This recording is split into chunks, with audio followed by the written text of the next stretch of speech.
భారత్ను ఇస్లామిక్ రాజ్యంగా మార్చాలనే లక్ష్యంతోనే జిహాదీ భావజాలానికి ఆకర్షితులమయ్యామని విజయవాడ ఉగ్రమూలాల కేసులో నిందితులు విచారణలో వెల్లడించారు.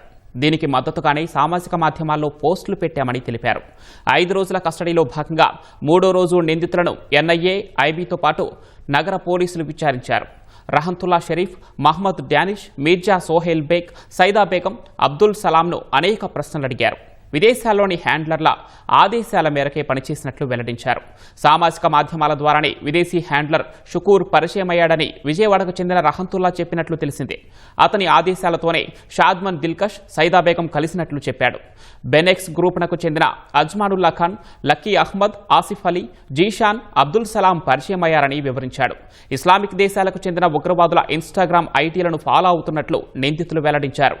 కొన్ని కీలకమైన ప్రశ్నలకు వీరి నుంచి సమాధానాలు రాలేదని సమాచారం. తన పేరుతో ఉన్న పలు ఐడీలను తాను తెరవలేదని హైదరాబాద్కు చెందిన సైదా బేగం చెప్పినట్లు తెలిసిందే.